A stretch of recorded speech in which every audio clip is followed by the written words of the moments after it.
eru 3 eftir að koma, við kannski gefum þeim nokkra mínútur. 3 more to go, so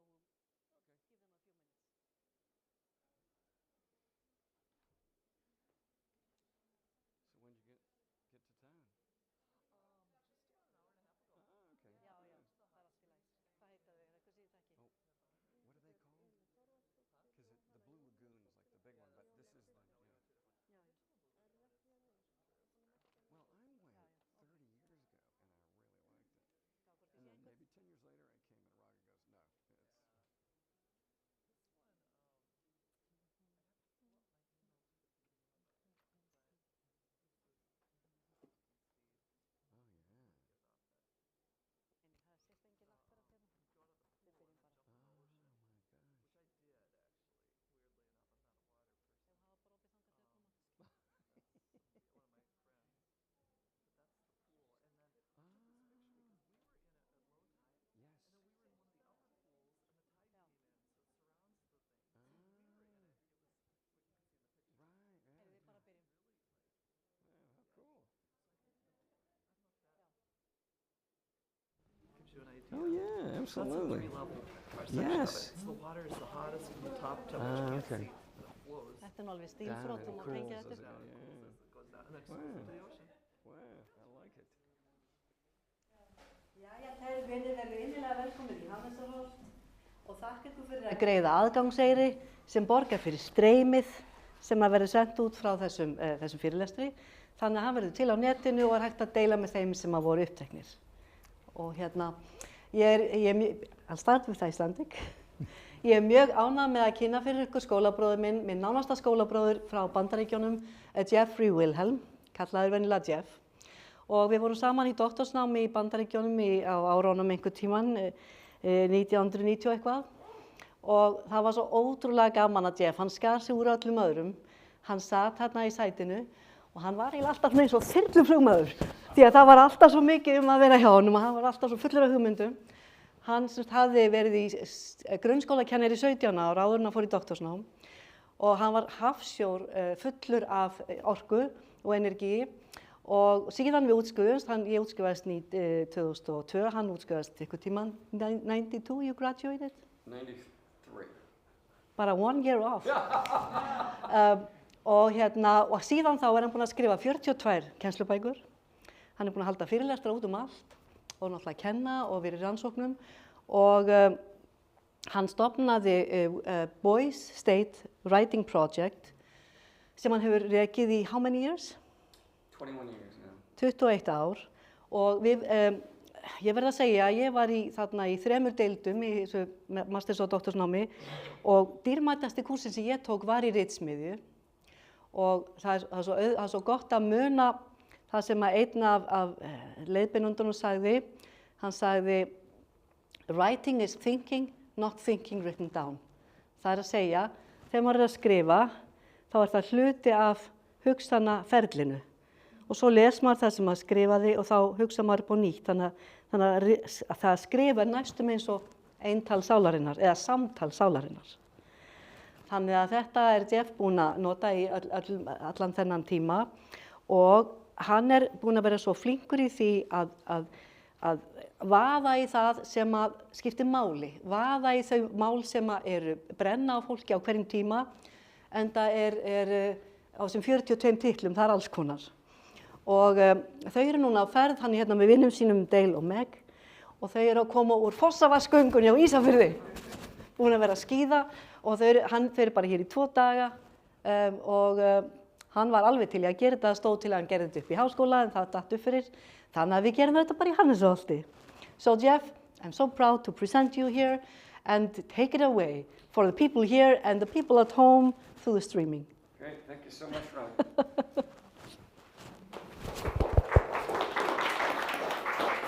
I appreciate what I assume was a very nice introduction, even though I understood very little of it.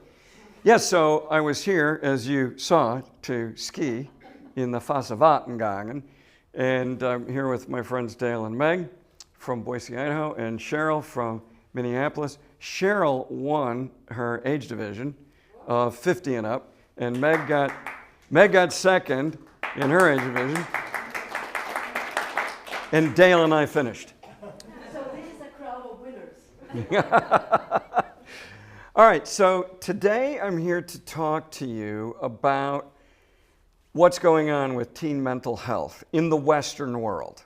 So the United States, but Europe, Iceland, etc. And it is quite a problem and getting worse. And the second half of my talk will be about what we might do about it as parents, community members, and teachers. I do want to give a big thanks to Pam Brunskill and the News Literacy Project, who I've been collaborating with. And they created a couple of the slides in the beginning. And Jonathan Haidt, who you may know, and his latest book is called The Anxious Generation, and to all the students from my research studies, because I'll be reporting some on that. Here's the big two questions I'd like to pursue. What is the current situation with teen mental health in Western countries, like the US and Iceland? And how can we attend to our kids' mental health in school and out, and in ways that prepare them for healthy thriving in a challenging and complex world? I'm going to speak for about an hour, and I'm hoping that we'll achieve these things, that you'll understand more about the nature of the social media, cell phone, artificial intelligence, fake news challenge, and the effects these have on young minds. Understand research-based views on how information pollution in particular and social media use in general affects mental health, including an exploration of why all human beings are so susceptible to information pollution. In the second half, we're going to develop some ideas about how to help young people be aware of and control behaviors, especially regarding the cognitive biases that make us most susceptible to information pollution, and therefore to anxiety, depression, and a host of other mental health issues. And we're going to conclude by developing a mental model for teaching, parenting, and allo-parenting, which basically means we're all parents to the children in our culture, that will promote conscious competence over one's mental health. So I'm going to prime our time here together by asking you to think about these questions. And, well, hello, everyone. Here's more skiers. So I'd like you to think of a time when you personally experienced distraction from an enriching possibility or relationship because of a cell phone. You can also think of a time when you were influenced by what you later found out to be fake news or some form of misinformation. If you'd prefer, you might think of a time when someone you know well was distracted by a cell phone or was influenced by fake news on social media. And if you're willing, share with a neighbor. I'm going to give you a couple minutes to think about that and talk about that. So make it so.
Another 30 seconds.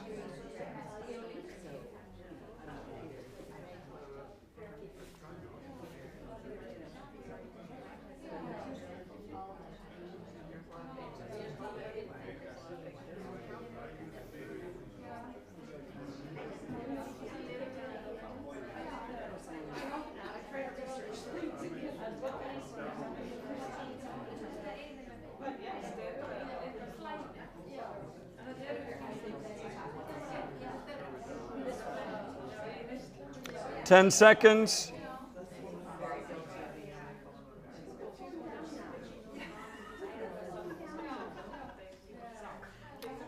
Final thoughts. And as I say to my students, stop learning and listen to me. So I could hear that everybody has experience with this. And one of the things we'll explore here is why cell phones and social media are so distracting and so misleading. And we're going to look at the effects of that and what we might do about it. This is research from the MRI lab at Tufts University. They found that many teens are addicted to cell phones. And they also found that when your cell phone rings, the same place in your brain lights up as a heroin addict taking a hit. That's how addictive cell phones are. Teens are losing prefrontal cortex. This is the last part of the brain to develop, and it's in charge of long-term planning, executive function, and cognitive work that takes place over time. And where kids are literally losing the part of the brain that is necessary to these acts. Instead, they're developing the brain networks for hypertasking. So the brain's a muscle, so we get good at what we do, and we lose what we don't do. And so what they're finding is kids are very good at moving from task to task to task, but they can't stick with problems over time. And I'm an English teacher. This becomes a problem with reading because when you read a novel, you have to stick with something over time. And they're finding that kids have lost the capacity. It's almost like being a Nordic skier who didn't train and went out to ski 50K. You can't do it. An interesting sidelight of this research is that it's neurologically impossible to multitask. I'm going to demonstrate this a little later in the talk. If you think you're multitasking, you're wrong. They found that if you're driving and then you go to change your radio dial, you're no longer driving. You can only do one thing at a time. I want to give you an example of this. I work in a classroom, a high school classroom in Boise, and I went in on the first day of school, and the teacher had a felt calendar, pocket calendar, where the kids had to put their cell phones when they came into class. And this year, it was clear. And I said, why do you have a clear pocket calendar? And she said, oh, the kids go crazy if they can't see their phones. It drives them insane. And she left, and this kid says to me, that's wrong. We turn them so we can see if we're getting messages. That's why we like the clear pocket calendar. So even though the teacher was making them deposit it at the door, it was still distracting them. This MRI research also showed that if you have a cell phone in your presence, even if it's off, it's distracting you. You know, you're thinking, who might be calling me? Do I need to turn it on? So having cell phones in schools is a very bad thing. Now, here's more of the problem. Nearly 40% of young people, and these studies are from the United States, but also Western Europe, use TikTok or Instagram as a search engine. That's according to Google research.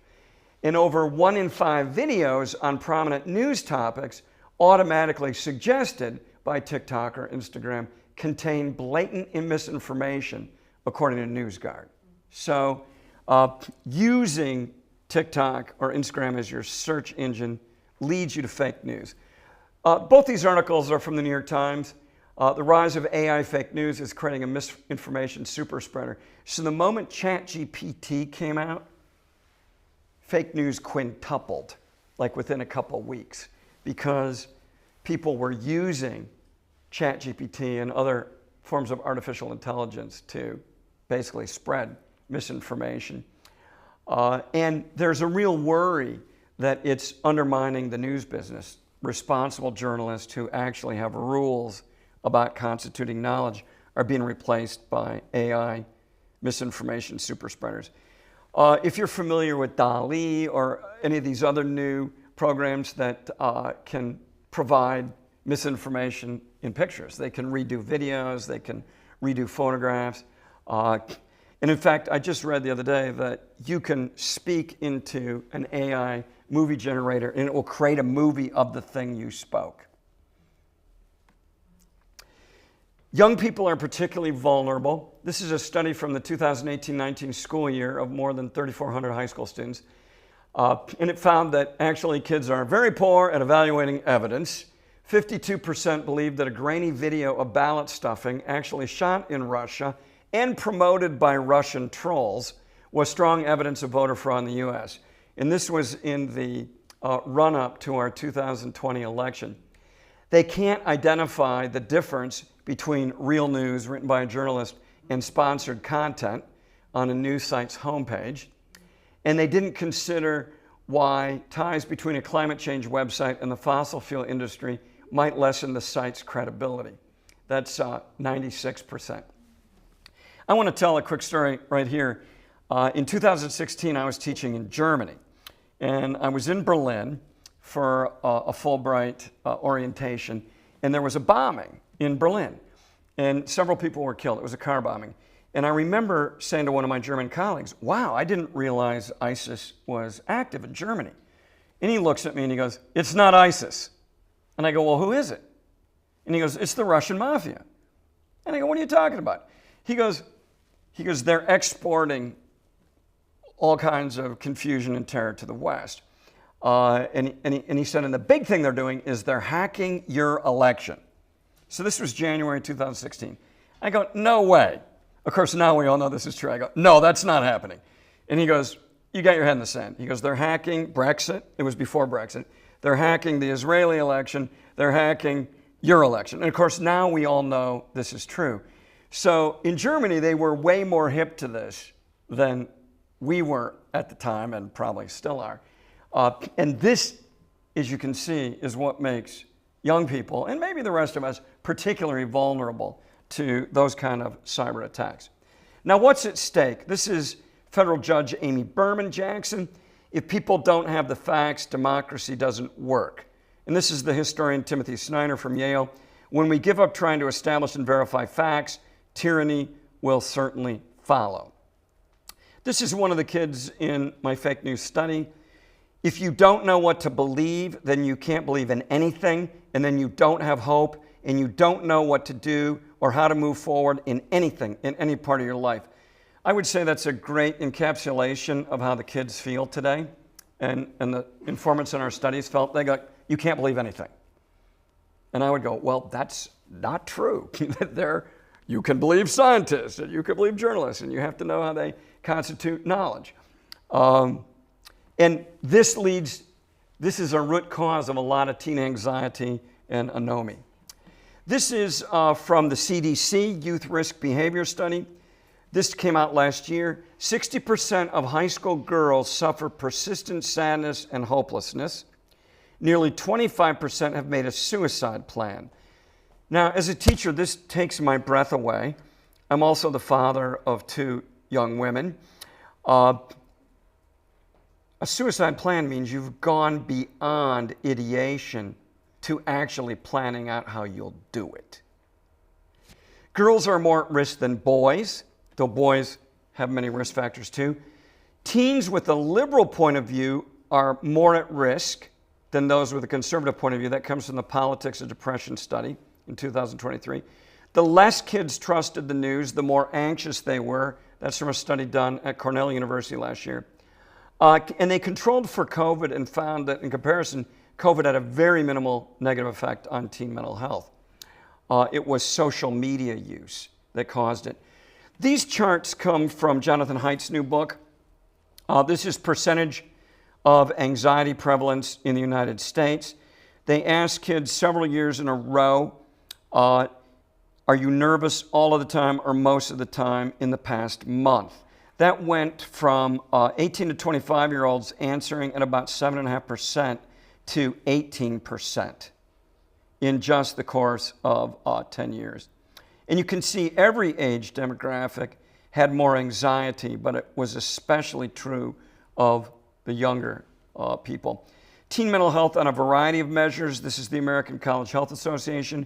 Anxiety, depression, ADHD, bipolar, anorexia, schizophrenia, substance abuse has all been going up to a statistically significant degree over the last 10 years, but particularly anxiety and depression. Now, when you look at what are the primary causes of this scenario, the three answers that keep coming up are screen time, social media use, and information pollution. Jonathan Haidt has a database that he keeps with Jean Twenge, and currently 55 studies versus 11 that studied the causes of teen anxiety found a significant correlation between social media use and anxiety, depression, and poor mental health. In 2012, as you can see in these charts, was when teen anxiety started going crazy. 2012 is also the year smartphones became widely available and featured the owner-facing camera, so you could take pictures of yourself. It's also the year selfie entered common parlance. From 2009 to 14, 50% of 8th graders reported nearly daily social media use in 2009 to over 80% in 2014, which makes me ask, what is it now? By the way, the PowerPoint's going to be available to you, and you can look up all these citations. Now, this hasn't been written about, but I got this from the Economist Intelligence Unit, that there's a global democracy recession. And so in the same time period, we're talking about the status of democracy worldwide has been going down. And if you've read anything in the news, of course, about Hungary or the United States or whatever, you can see that things really started going down in 2016. And it parallels this problem with teen anxiety and mental health. The situation's now so dire that in April 2023, so 1 year ago, the United States Surgeon General issued a health advisory. This is very rare. It doesn't happen very often. And this health advisory warned that social media use is, quote, a profound risk of harm to the mental health and well-being of children and adolescents. And he said it's the worst crisis the data has shown in teen mental health in the history of data collection. Now, the causes of the problem really aren't new. Social media use is a source of information pollution, and it's designed precisely to propagate information pollution, and it accelerates and exacerbates information pollution. But we've always had it. Neil Postman, in Amusing Ourselves to Death in 1985, said, "We have begun a vast descent into triviality, and we will lose the distinction that informs all others of fact versus fiction." I think that summarizes really the problem we're facing today.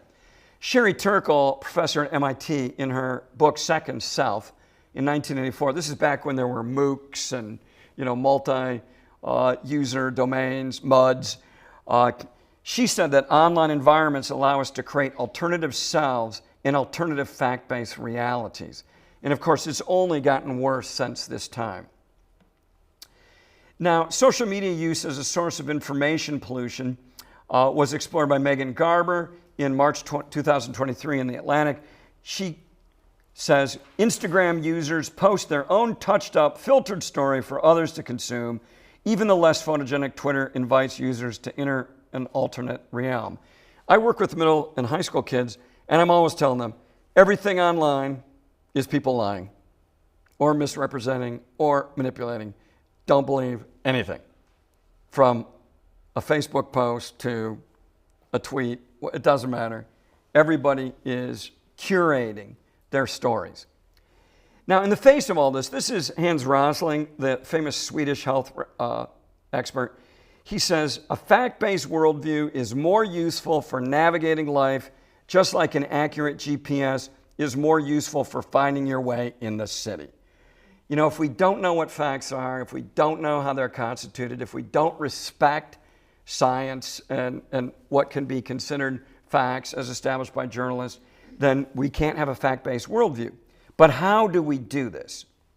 Now, Erik Erikson, the famous developmental psychologist, said, early to late adolescence is when we stake our identity through our evolving interest, competence, and group affiliation. We do what's called identity bidding, and then we ask that our identity bids be granted. Now this fashioning, and that used to all be done in person. You know, like if a kid wears a Nirvana t-shirt into my class, I go, oh, you like Nirvana. You know, he's making an identity bid, and I grant it to them. You know, if I have a friend who says, I'm going to tell you about your ski wax. I go, okay, tell me all about it. Because they're They're doing an identity bid. I know about ski wax. So it would be ungenerous not to say, yeah, please, you know, I want to hear what you have to say, because that grants them their identity. But now this fashioning of self that used to be done in real time, face-to-face, and the granting of it is done largely online, as is finding a place to belong. Doing this online cuts into offline socialization. Popularity and identity granting is quantified by people we may not even know, the number of likes, the, you know, thumbs down, whatever. And it creates this comparative mindset and a form of other people are going to get to judge you. Now, Erik Erikson wrote about this, but more recently, John Gray and Jonathan Haidt. We evolved to engage in face-to-face interactions from birth on. This is why mothers, you know, play with the child and make faces and do this kind of thing. Because the child's learning how to respond to expressions and tones of voice. Children also evolved, and this is true of all mammals, to play and engage in interactive physical play. If you look at any animal, but particularly animals, they engage in a lot of play, which allows us to learn how to take care of ourselves and others, negotiate conflict, make amends, develop relational competence and self-worth in the real world. All of this is now getting farmed out online. And on online, of course, corporations are exploiting children and information about them through triggering content and targeted ads. If you paid attention to the recent congressional hearings in the United States, if you've ever seen the documentary Social Dilemma, you'll see how that has been done. So are major influencers who are taking the traditional place of parents, teachers, and other real-world elders for their own purposes, financial and otherwise. Now, this is from the Cleveland Clinic. What is most important to teen mental health? And it reminds me a lot of Abraham Maslow's hierarchy of needs. Your basic needs are met. You have a sense of stability, routine, and safety. You have caring and supportive adults around you. You have a sense that you are known and seen and cared for by both adults and peers.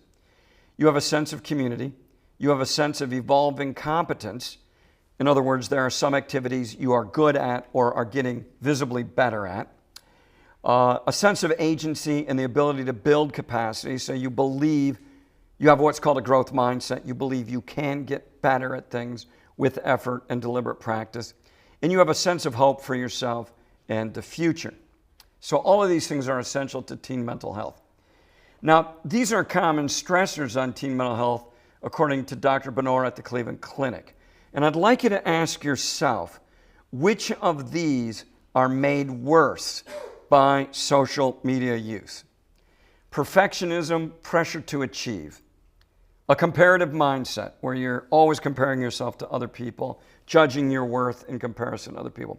Social pressures, including bullying. Family issues, like parents who are unsupportive, financial instability, abuse, etc. Packed school and social calendars. You're too busy. There's no time to be a kid. There's no time for play. Overexposure to social media. Poor sleep habits. Unhealthy food choices. Instability. Not knowing what to depend on or what to believe. And socio-political concerns. Systemic racism, gun violence, climate change, gender marginalization, and more can all make it hard for teens to see a proverbial light at the end of the tunnel. I'd like you to turn back to the people you were chatting with before, or maybe someone new, and I want you to talk about which one of these stressors are made worse by social media, in your opinion. I'll give you 2 minutes to talk about that. It's not enough time. Good luck.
One more minute.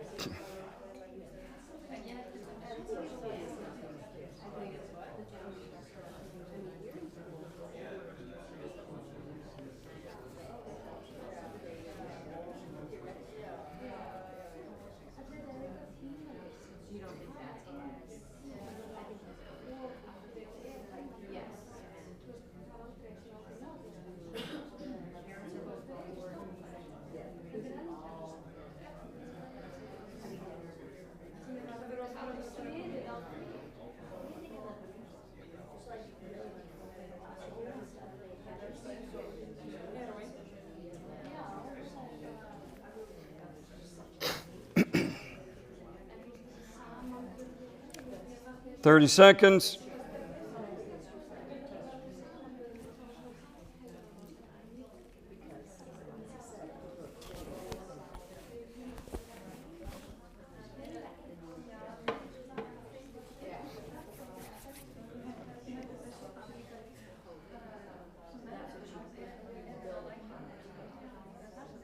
Ten seconds.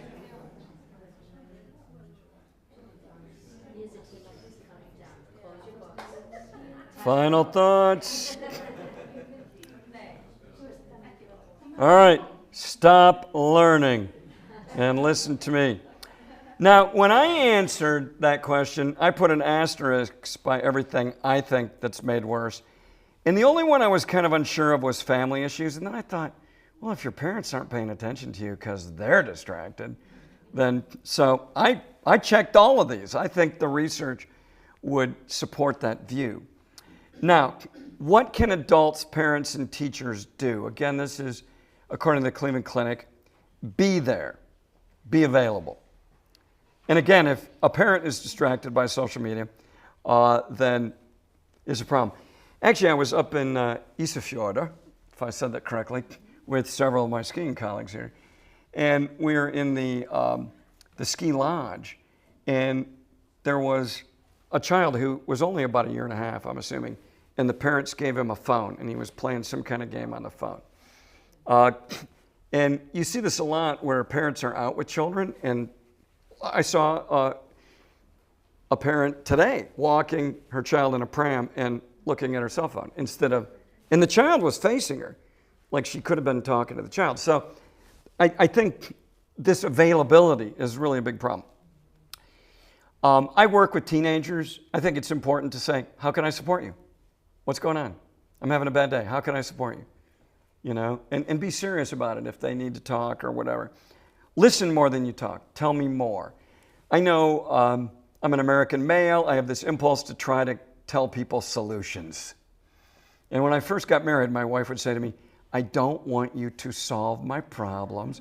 I want you to listen to me. And I think kids are the same way. They just want to be listened to.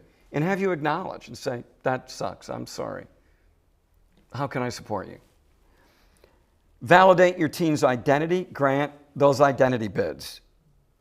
You know, and kids are always bidding for identity. That's their job. That's the time in life they're supposed to do that. Do real world activities together. So take a walk with a teenager, go to a movie, go fishing, go Nordic skiing. Explore supportive resources together. You know, brainstorm, where are some people who can help you? What are some resources that can help you? Talk to your doctor. Don't just hope it will all pass. We're in a crisis. Be a mental health role model, so including news literacy and healthy social media use habits. Start now. Normalize conversations about mental health. Make it okay to talk about. And part of that's creating ritual structures and gut checks to talk about mental health and how to promote it oneself. The kids I teach who I know are in trouble, I've got a ritual structure, you know. I'll say, give me a sticky note at the end of class. On one side, what's going great, and the other side, tell me what's troubling you. I call it Marvy Muddy. Give me a Marvy, give me a Muddy. And it's just checking in and having a ritual structure so that we're conversing about what's going on with them and happening in their lives. I want to tease out two of these. People want to be loved for precisely who they are at this moment. That's an identity issue. We know that LGBTQ plus teens are especially at high risk of depression and suicide, But this risk significantly decreases when they have families who support and validate them. This is a quote from Dr. Benor. If their parents can't see and respect them, it's difficult for teens to believe they have a chance with others. I'm a social scientist, so I know everything exists on a continuum, but our culture suffers from what's called binary bias. And just one example of that is you're a male or a female in terms of gender or sexuality. That's never been the case. Everything exists on a continuum, and kids are experimenting with that continuum to see where they fit on it. And it's very important to not judge them and to support them in that journey.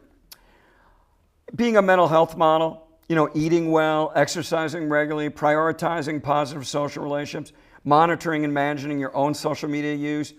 Don't be afraid to talk about feelings in an age-appropriate manner. And be able to talk about these things and share these things with the young people around you. This is Dr. Benor. Let your child see that you also process emotions like fear, anger, and sadness. This gives them hope that they can learn to do the same things effectively. All right, here's a Nordic ski slide. This is one of my coaches, one-arm Willie Stewart. And whenever we go out to ski together, he says, okay, today, are you going to get better or are you going to get worse? And this actually fits the cognitive science about learning, that if we're not consciously and deliberately practicing to get better at something, that what we're doing is we're solidifying bad habits. And so his challenge to me is always choose one thing you're working on and deliberately practice getting better. And the message really from the research, this is from Anders Ericsson, the guy who studies expertise, is we can always get better at anything. And we can help young people get better at critical reading and controlling for fake news. We can help them have a more accurate worldview and achieve better mental health, but only if we pay mindful attention over time. A lot of people think success looks like that picture on the left. Anybody who's a teacher or a parent or has done anything hard knows it really looks like that thing on the right. And so it just takes time. So what can we do? So I'm going to move to the second part of the presentation and to explore ways to identify and control for information pollution, social media use that support mental health in a more accurate and therefore functional worldview. And I'm going to basically make the argument it's teaching, and that we need to self-study with kids our minds and biases and inquire directly into social media use and information pollution. I do have one other thing I want to mention, though, from Jonathan Haidt. He argues in his new book, The Anxious Generation, that it's insane not to ban cell phones and screens from all educational settings. And he even argues we shouldn't allow cell phone use for anybody under 16. I'm pretty compelled he's right about that based on the scientific data. I realize that won't be happening, but I do think it's something we need to consider based on how distracting they are and the negative effect. One of the things that Jonathan Haidt says is that if kids were eating a food that was having the effect on them that cell phones are having, we would outlaw that food immediately. All right, choose one prompt. What was your biggest surprise from the first section? I used to think blank, but now I think blank. How would you share a central takeaway or insight with others? I am now committed to rethink a belief, action, material, method, context, whatever. You could choose whatever one you want or talk about something else. I'm going to give you 2 minutes. Make it so.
One more minute.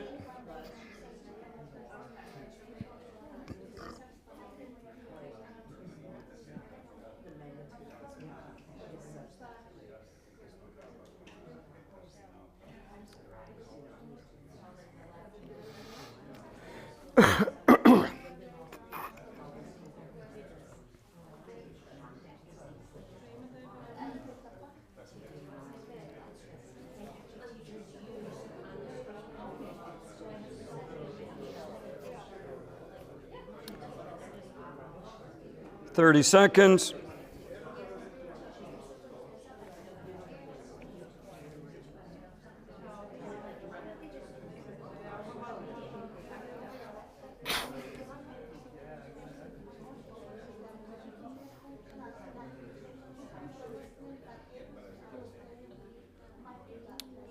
Ten seconds.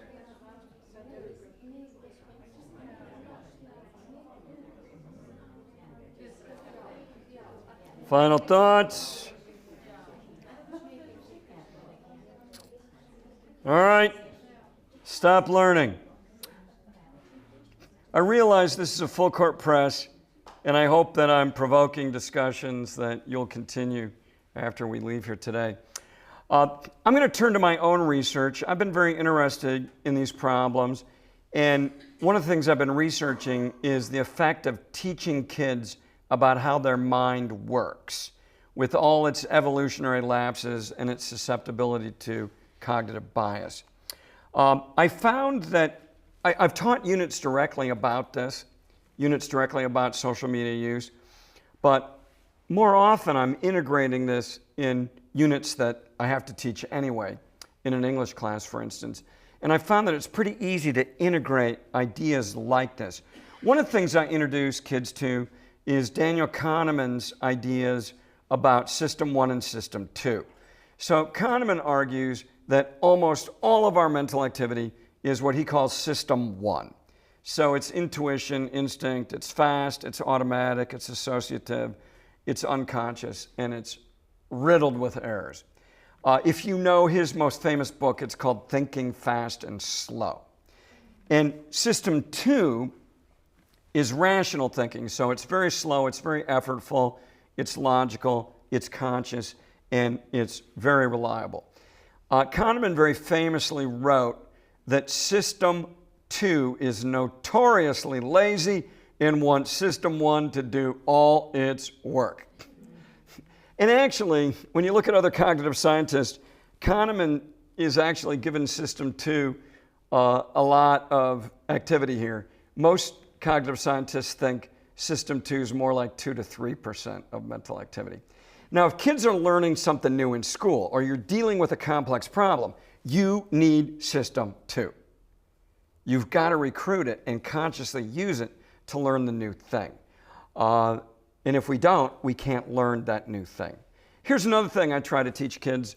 Why do we all believe in spread information pollution? And there's research that the more you deny that you're susceptible, the more susceptible you are. This comes from a study in 2010 that we believe in spread information pollution because we have cognitive and memory limitations, including deeply embedded cognitive biases. We have pre-existing commitments, beliefs, and identities that are way more important to us than the truth. We have directed motivations to defend or support our identity and group affiliations, messages from other people usually close to us and exercising influence on us, and the views of prominent influencers and political elites can keep us from seeing the truth or wanting to. And anxiety plus high-stakes information that matters to us increases the stakes. One of the biases that's very easy to teach kids in pretty much any situation is confirmation bias. I like this Venn diagram that there's this world of objective facts, and there's what confirms our belief, and we're only going to see that part of objective facts that confirms our prior beliefs.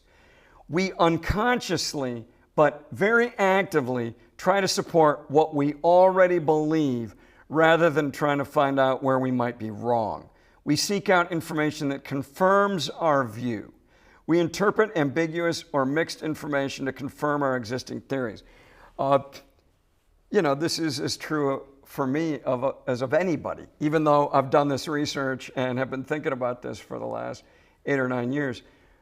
I watch CNN and I feel virtuous. Well, I just went to All Sides a couple weeks ago and I found that CNN has a liberal bias.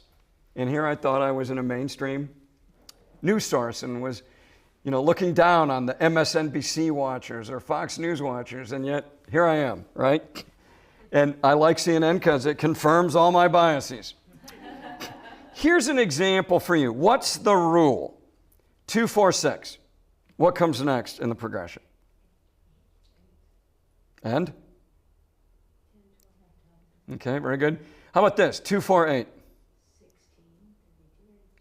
Okay, excellent. So you're a great example of what they try to show in this research, that we have a bias to see patterns where they may not exist.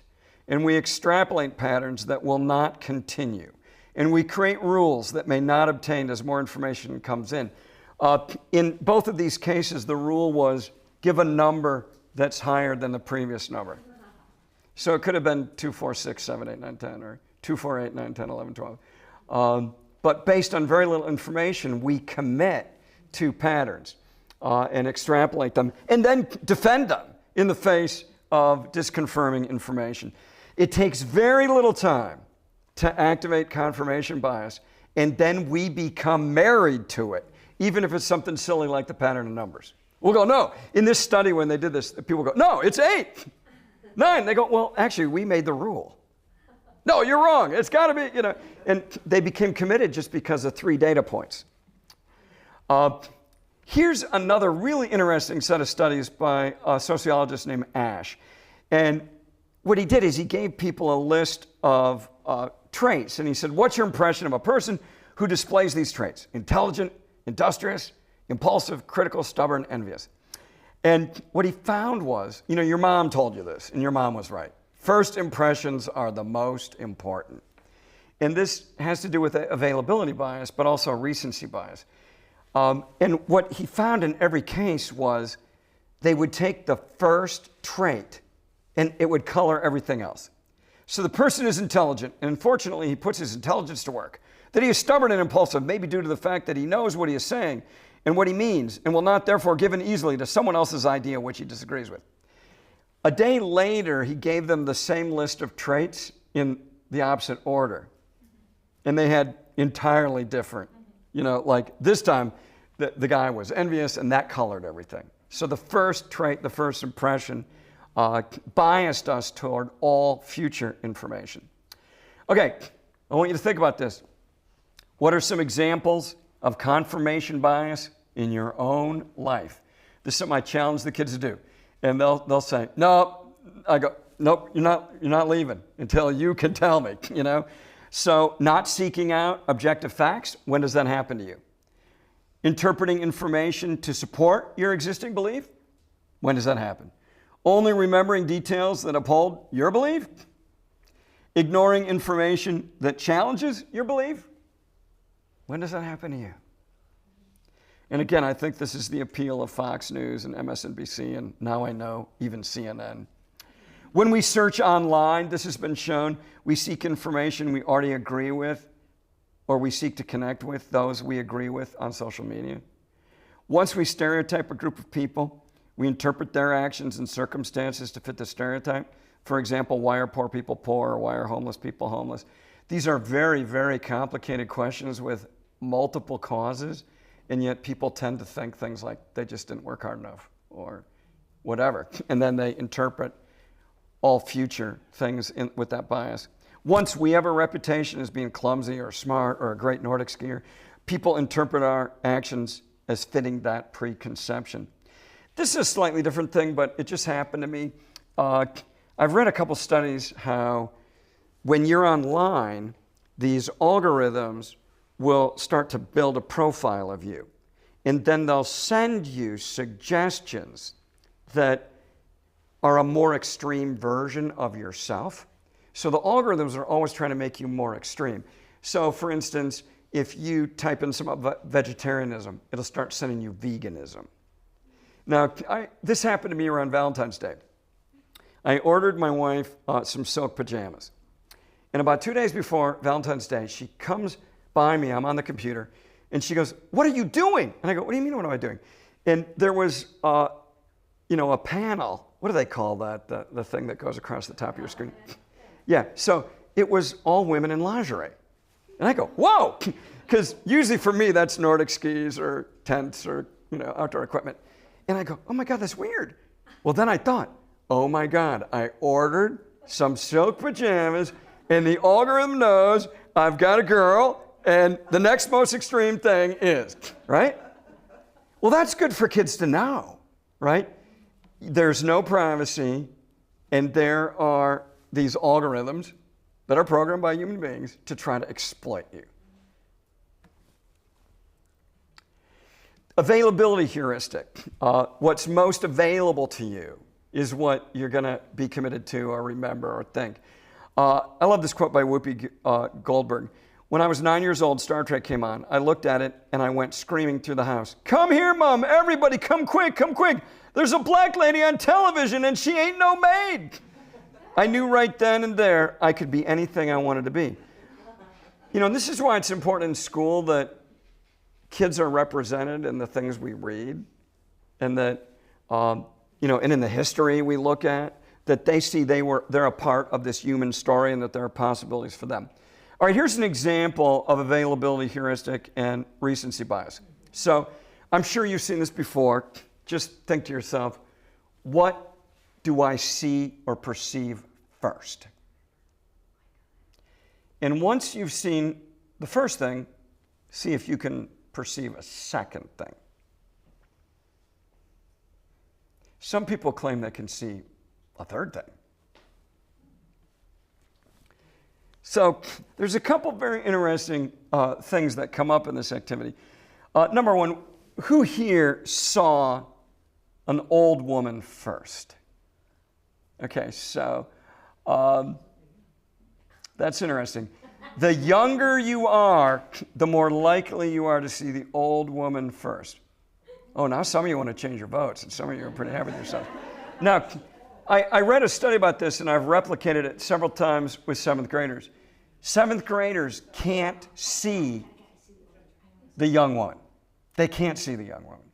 So they only see the old woman. What do you think they call the old woman? I've never heard that. Usually what I heard is hag, witch, grandma. Now, that explains why they see the old woman. Because they're familiar with fairy tales. They still watch Disney movies. Everybody's older than them, that kind of thing. Now, the young woman, can everybody see the young woman? Okay, so the old woman is in profile. So, that's her mouth. She's got a honking big schnoz there. That's her eye. This is also a genre expectation. When you see a picture, you expect to see a face, either front on or in profile. The younger woman's turned away. So it's a subversion of the genre. That's not as available to us. So when something's less available, we don't tend to see it. She's got a choker around her neck. This is her jawline. That's her chin. Her nose is turned away, her eyelash is turned away, and that's her ear. So kids can't see it. For one reason, it's a violation of the genre, so it's not as available to them. But another reason is it's not as available to them schematically, which means they're not familiar with this.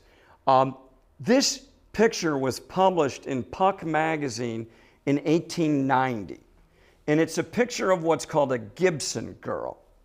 If I say which were the forerunners of the flappers, if I say to my students, that's a Gibson girl, they go, what's that? I show them photographs of Gibson girls. What happens immediately? They can see. Because they didn't have a resource. There was nothing available to them in their experience that they could use to see this. But as soon as I give them a resource, that they have that availability that's recent, and then they can see it. Now, interestingly, when this was published, well, let me back up. If you only see one of the pictures, Are you wrong? I'd say no. You know, both pictures are there. An example I like to use is when my children were little, I went to see Aladdin, and they didn't get the genie. You know, the Robin Williams character? That was for me. So I didn't go insane with boredom during the movie. But you couldn't say they didn't enjoy the movie. Children's books are like this. There's multiple levels. There's an adult level and a children's level. So you can't say the kids didn't get it, but they didn't have the fullest or richest possible reading. Now, when this was published, it was called My Wife and Her Mother-in-Law. My wife and my mother-in-law. So what has the artist just announced to you? You got to see two pictures, right? You know, and you better be going, uh-oh, my wife will one day look like my mother-in-law. And at the point that you say that, then you could say, wow, I agree with that, or I reject it, or whatever. But you have to see both to interpret it in a way that the title requests you to. What do you see there? Call it out. Anybody? Okay, what else? Keep going. Okay. All right, so I heard like 6 different things. So I heard empty cereal box, that person didn't get enough dinner. I heard empty doorway, we could do a Freudian interpretation of that, but we won't. Somebody said polygons, obviously a math teacher. Somebody said chimney. You know, now, I would argue every one of those things is supported by the text. So there's this big question in reading theory and literary theory, where's the meaning? And people think meaning is in the facts, in the text, in the diagram. And in fact, it's in the conversation between you and the facts. And you can see that here, but you can see it again here. What people see depends on their needs of the moment, their background, what's available to them.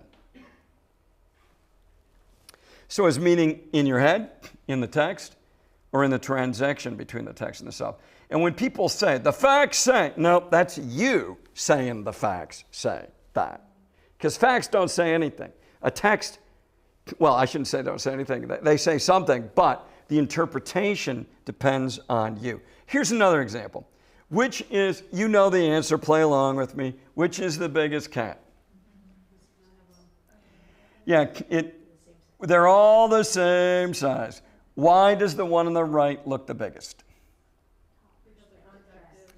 Yeah, it's called the receding line. This was invented in the early Renaissance. The first painting that made it famous is actually the first painting on the left in the Uffizi Museum when you go in. And it's 2 armies lined up against each other. And when people first looked at it, they said, why do you have midgets in the picture? Because they didn't understand the receding line is meant to be going off into the distance. Any kind of reading is conventional. In other words, it's rule governed. And you have to know the rules to be able to read in that particular way. I taught Aboriginal children in Australia, and I'd say, which is the biggest cat? They go, they're all the same size. Because they have that pointillistic art, they don't do the receding line. Here's another cognitive bias. It's called the over-dramatization bias or the gap instinct. Tigers eat people. What do you think? Well, it's true. Tigers eat people. But it's the very rare and only a very weak tiger who's basically starving. Apparently, we don't taste that good. And it's only if they're desperate that they eat us. That's from Man Eaters of Kumeyaay by Jim Corbett. So what we tend to do is we don't locate the majority. We look at extremes. And we take that as the truth. And I try to give kids examples of this. And then I have this poster on the wall. Are you locating at the majority? Are you looking at the gap or only at the extremes? Okay, I want you to turn and talk. What's one thing you think you could do to help yourself or young people recognize and control for availability, confirmation, or over-dramatization biases? I'll give you 1 minute. Make it so.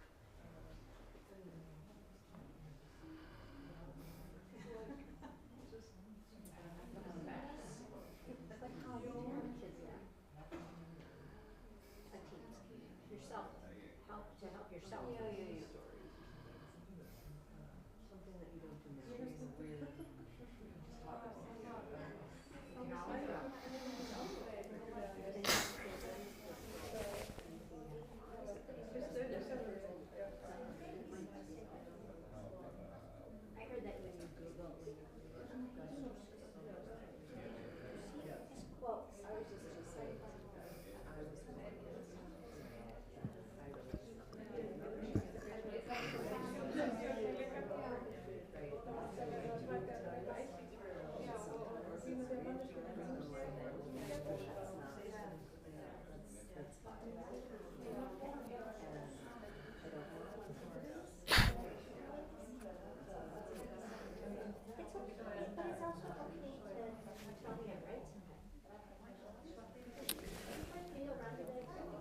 15 seconds.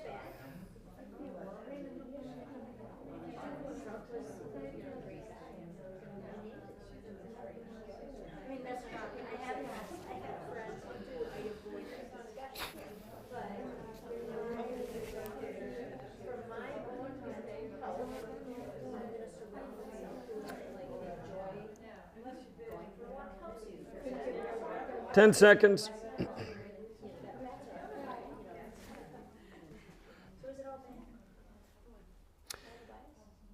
All right. Well, I see I'm running to the end of my time, so I'm going to try to conclude in the next 5-6 minutes. And then if there's an appetite for questions or observations, we can take a little bit of time for that. So, more research on this. Teens are more likely to fall for conspiracy theories than any other age group. This comes from some recent research on the Center for Countering Digital Hate. When presented with 8 statements associated with conspiracy theories, 60% of 13 to 17-year-olds express agreement with 4 or more. The more time you spend online or on social media, the more susceptible you were to these kind of conspiracy theories. A study found that 14 is the age adolescents are most likely to start believing in conspiracy theories. I have this chart about conspiracy theories in my classroom, and I talked about which ones are grounded in some kind of fact and which ones are totally made up. This comes from Zeynep Tufekci. She says when we must decide between believing the facts or belonging, belonging always wins. So I'm often asking kids, do you believe that because your friends believe it? Or because some other important people to you believe it? Or is it really true? And I try to really make the case that knowing what's true gives you more power in the world. It helps you make good decisions. This is John Milton from Areopagitica. Truth was never bested by a bad argument unless all the arguments were not made. So the kind of teaching I do is inquiry teaching, where you look at every perspective. And then you have to decide, where do I think the weight of evidence is? Where am I going to stand and why? And where are the other places I'm not standing and why am I not standing there? Here's a bunch of teacher stuff. I think we need to consciously develop news literacy in every possible situation. I try to teach my kids about the different types of information pollution. Vygotsky said all knowing is implicated by naming. Notice that a lot of the types of information pollution are totally on the reader. It's because you misunderstood, fake skepticism, motivated misunderstanding, or maybe you didn't know enough to read that text. Misinformation is inaccurate, misleading, incorrect, or false information that you honestly accept and then promote. And then there's deliberatively manipulative content and action, malinformation, and disinformation. Malinformation is kind of interesting because it's very easy. They're called cheap fakes. All you have to do is change the context of something. I saw a video just last week. It was Jessica Simpson, and she was asked, what advice would you give President Trump? And she goes, just be the president, man. And they promoted it like it had happened today. It's actually from 2017. So by changing the context in the year, they completely manipulated the information. This is the new news literacy standards. Standard 4, students demonstrate increased critical habits of mind, including effective verification skills and the ability to detect misinformation or faulty evidence. I'm basically making the case we have to teach this every time we teach anything. We have to teach it in the home. We have to teach it in school. and that it's so important that we all have to get on board K through 12 on it. I did do a unit that directly taught about the effects of social media, and I involved parents in home study. One of the things I asked kids to watch with their parents was The Social Dilemma. If you've not seen it, I highly recommend it. There's another set of PBS videos called Trust Me. They're quite short, usually 3 to 5 minutes. These blew my mind. One of the ones that really blew my mind, it was a Russian kid, and he's working in this giant place in St. Petersburg that's basically a disinformation farm. And he said, I'm going to show you how I make a fake Facebook account. It took him like 2 minutes. And he goes, and it's always a beautiful girl, and here's the prompts I use to try to get you to friend me. I went through my Facebook and I unfriended everybody I didn't know. Like, no, it blew my mind. I'm like, holy freaking cow. Yeah, it's astonishing. And I've had good luck with kids in watching these videos. This comes from it's now called the Digital Inquiry Group at Stanford. And Stan Weinberg says, you need to teach kids and yourself to ask these 3 questions about everything. Who's behind the information? And how reliable and credible are they? What's the provided evidence and how strong and authoritative is it? And what do other sources say? Is the position supported by lateral reading? And I do this with my kids with everything. I was hoping to actually have you guys practice this with some online text, but we don't have time. Another thing I try to do is teach kids how knowledge is constituted by journalists, by scientists. You know, when Kobe Bryant died in the helicopter crash, the next day I'm in school, and these 3 boys go, he was assassinated. And I go, what are you talking about? They go, it was an assassination. And I go, what makes you say that? And this one kid says, I did my research. And I go, well, tell me about your research. Well, he saw a Facebook post. I go, that's not research, you know? And so I bring in these memes all the time. You know, I just try to make fun of what you think is research is not research. This article was recently, I think, in the Washington Post. Doing your own research is a great way to end up being wrong because of availability bias and confirmation bias. In our research, we actually help kids evaluate research, which is taking these core questions and going a little deeper. I was going to have you do that with some questionable research. I'm so out of time. I was going to do rules of notice. You know, rules of notice are a really important thing in reading because authors code text with these cues. You're supposed to notice this thing. And there's actually rules of notice for fake news. And so I've been developing that and teaching it to kids and having them practice it. If you've never used All Sides, I highly recommend it. I was telling you that I looked at CNN and was shocked that I'm all the way to the left. I thought I was in the center. You know, and if a kid reads something, I go, tell me, go to All Sides. What's the bias? Okay, now read something from the alternate bias. Okay, this is my conclusion. I think it's important to take all these ideas that we've been talking about tonight and create a mental model for critical reading of the world and of social media.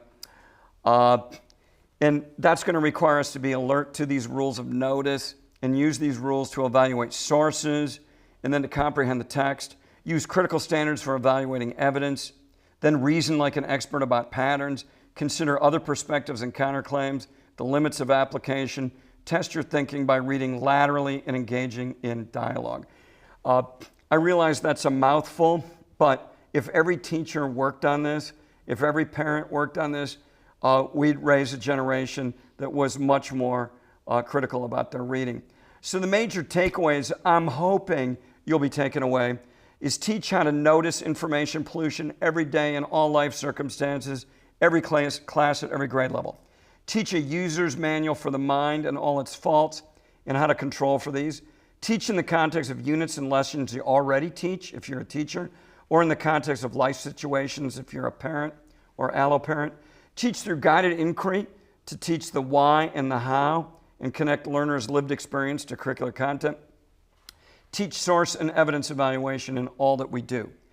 All right, I'm going to give you a couple minutes to choose a prompt and talk, and then I'll see if there's any appetite for observations or questions.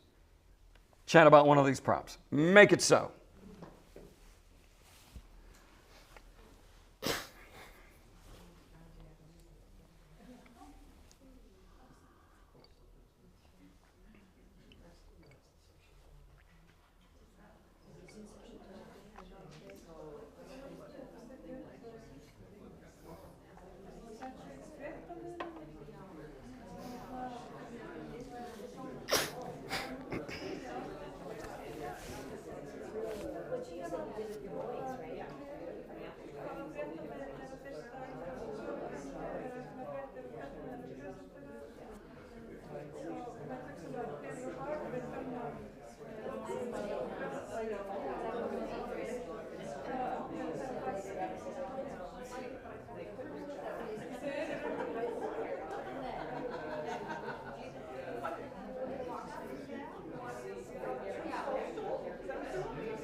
Thirty seconds.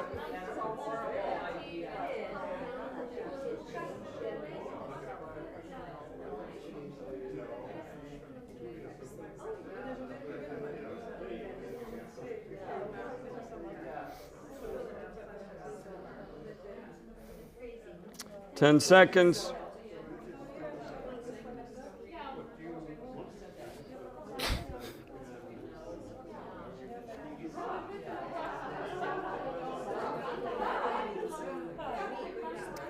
Final thoughts. It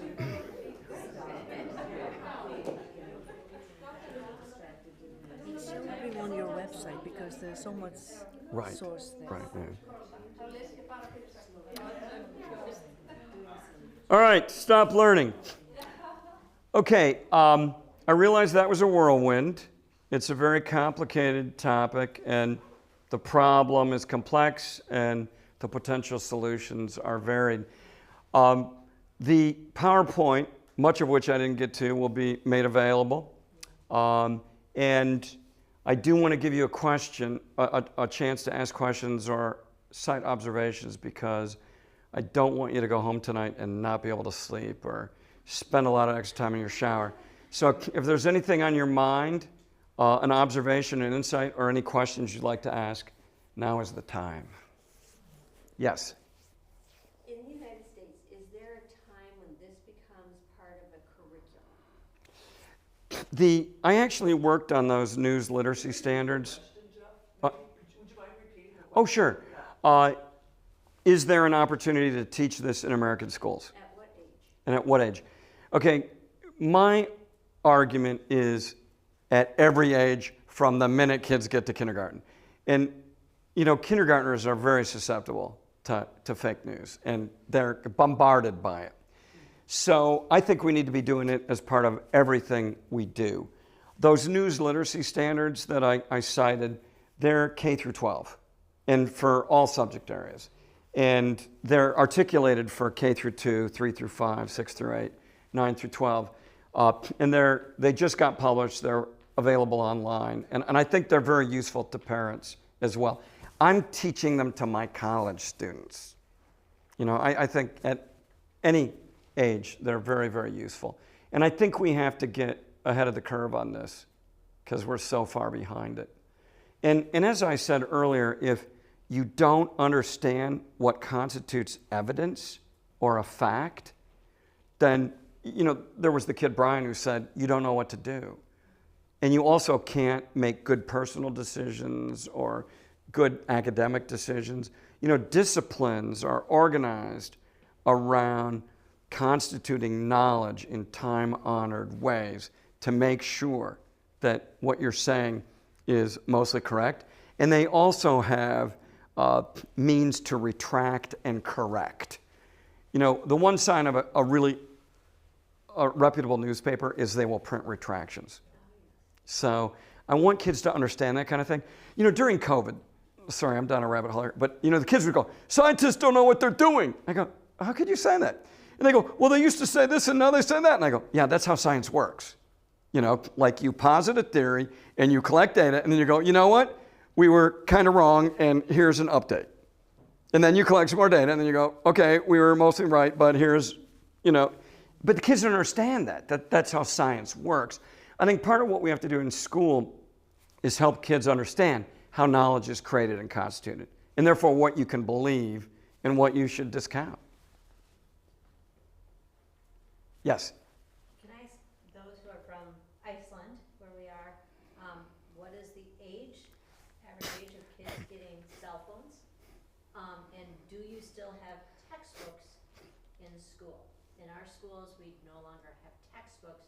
Kids are given a computer starting at least in middle school, but there's usually a computer in all K through 12, and there's no more textbooks. Well, we have textbooks still, and the age they're getting the phone or the computers is going down, down, down. Younger and younger. They have full access to a phone that you can take anywhere. Like the kid you saw in the lodge with 1.5 Right. with the phone. Maybe fourth grade or something like that. Fourth grade. Well, to sixth grade and stuff. They're trying to, Depends on the parents. yeah. Isn't this one of the first moves they learn? Yeah. Mm. Yes. You know, one of the things Jonathan Haidt suggests in his book is he says have computers that are not connected to the internet so that the teacher downloads the digital text they want the kids to engage with, but don't have the interactivity. I work in a school where we have a program called Tech Commander, so you can actually see what every kid's doing. It's astonishing. Like, there are certain kids, like, they start to work, and then all of a sudden they're on a game. And I can shut them down. They know I'm watching. Shut them down, you know. Hey, my computer went off. Yes, because you were playing a game, you know. But it's just really astonishing how quickly they get distracted. And so I'm kind of compelled by that idea. What if we had computers which weren't connected to the internet? And the teacher could decide what's going to be available. Because my classic example was whenever I got a textbook, any book, I'd flip through it and see what we're learning and where it's going and stuff. And that's what they're doing. I mean, they're going to look, I mean, they want to investigate. And so you can't really do that on a computer without going down a rabbit hole. And teachers use YouTube all the time and put YouTube in so they don't block it, and nothing's blocked in a few classes.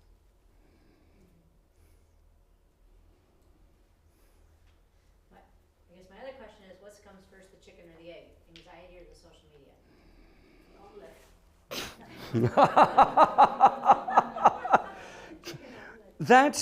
That's not something I've researched, but it's something Jonathan Haidt and Jean Twenge have both researched. And I would highly recommend Jonathan Haidt's new book. He makes this very compelling case that the problem is social media. And he looks at a wide variety of databases. And he actually looks at counter-arguments and says that counter-argument doesn't hold weight. Like COVID, a lot of people say it's COVID. And he goes, no, actually this was happening way before COVID. And the lines continued in the same way. But all of your biases tend to shift you in that, so you heighten your anxiety. Wow, you were paying very close attention. It may be my job. So that's where it's like those, I mean, you have, it just feeds into it. And so, and it's harder to take a high anxiety teen's phone away Mm-hmm. than it is a well-balanced, I mean, somebody with stronger mental health. Yeah. Mm-hmm. Other observations or questions? Anything that's going to keep you awake at night? This is your one chance. What do you think as teacher or instructor? What is it possible to do? Well, With the phones? I could tell you what I think. I'm not sure what's possible to do. I really think we're running a giant experiment on our brains, and it's already not going well at all. And I do care deeply about children's and teen health, and I think all the evidence is this is an unmitigated disaster. And as I was quoting Jonathan Haidt, if there was a food that poisoned kids in the way that social media is causing anxiety and depression, we would move quickly to eliminate it. I said this as well. I realize it's problematic.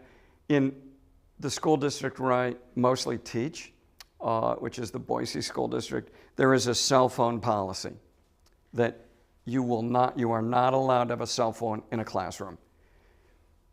The kids have cell phones in the classroom. If you see a cell phone, you send the kid to the office, and they're to turn in their cell phone, and the parent has to come with them at the end of the week to get it. I recently learned the kids now are carrying fake cell phones, so when they're sent to the office, they turn in their fake cell phone. Parents are part of the problem. When we tried to do this policy, parents really pushed back. They said, what if I have to get a hold of my kid? And, our argument was, well, they can check between classes or whatever, but parents are part of the problem too. So I think we have to try to educate everybody and say these are the consequences, and they're unacceptable. And so we have to do something. I'm totally convinced by the data that if you have a cell phone in school, you're not learning. You're totally distracted. And schools are supposed to be for learning. Human beings evolved to have what's called a slow childhood. Like, we evolve slower than any other creature. And the reason is that's a chance for us to become enculturated and to learn. And we're now farming that out to a cell phone and social media that's beyond our control. It used to be parents and teachers and curriculum and all that. So I think it's a highly dangerous situation. As a researcher, I've been trained not to say wild-eyed things and to be very careful. I think we're in a crisis. I agree with the Surgeon General. So I think adults need to waken up to this and to say, what can we do? To put it on the radar screen of kids, put it on the radar screen of parents, try to do something. Problems don't go away because you ignore them. So I think we need to try to do something. Now, what we can do and how effective it will be, that's, Yogi Berra said, prediction is very hard, especially about the future. So, I don't know, but I think we have to start trying things. Yes? One question. What's your opinion of the relationship between ADHD and social media cell phone use? This is also outside of my expertise, but I don't mind making a guess. It's got to be making it worse. I feel like I have ADHD when I get on my computer. There'll be a link, there'll be like all of a sudden it's half hour later and I haven't done what I got on the computer to do. It can't be helping. One question, why 16? No phones during 16? Okay, that has to do with the development of the prefrontal cortex, which is in charge of executive functioning and be able to control your own behavior. And so that's about the age that in Western cultures, the prefrontal cortex. That's only for girls. Boys should never have cell phones. Yeah, it has to do with brain development. Well, I want to thank everybody for coming. I know you're here because you care about kids and the future, and I appreciate that about all of you. So thank you for everything you're doing. And as I say to my students at the end of every class, and they think I'm corny, go forth and spread sweetness and light.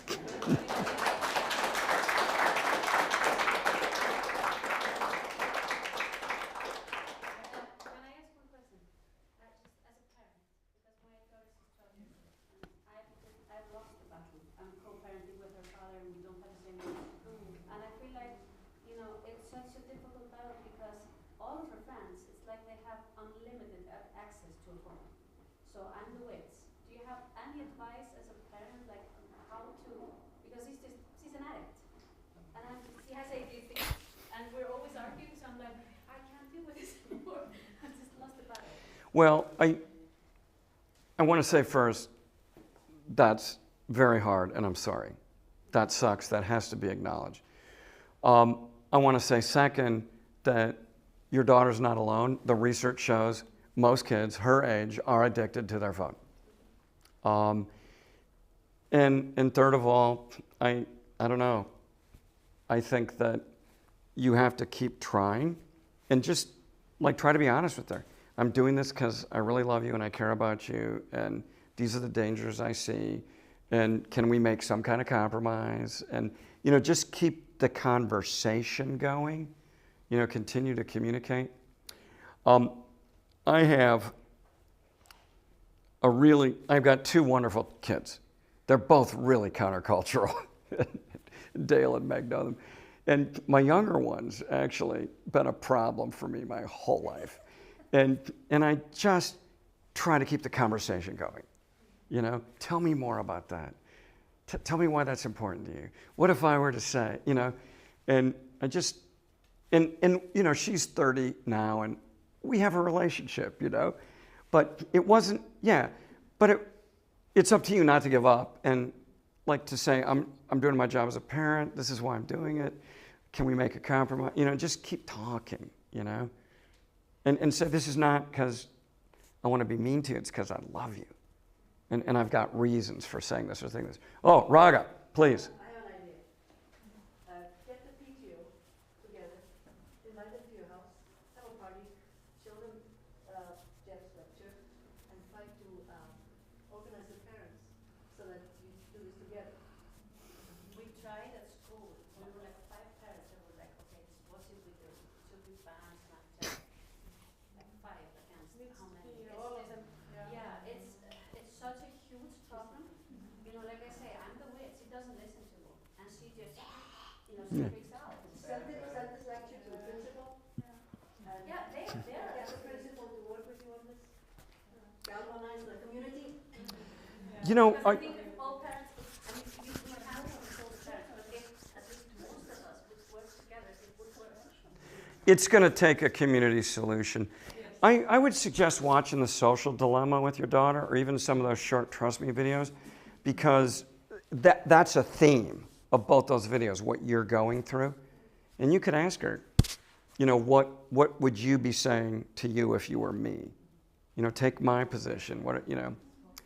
I'm willing to hang around and keep talking to people, but I know other people have places to go, so thank you so much for coming, and I'll stay. Tell them about your website. There's loads of stuff there. So his website is on the app for this year, and on Pix and everything, so you can find lots of stuff there. Are you going to put this on your website, though? Sure. Okay, great. Our website is being like 2 weeks from now, it will be ready. The reason But it'll be on Facebook until then. The reason I'm making faces about my website is that I'm not very good at keeping it up to date, but I'll try to put this up there. Well, we have history there. Okay, we do. All right, have a great evening, everybody, and I'll hang around if anybody wants to talk.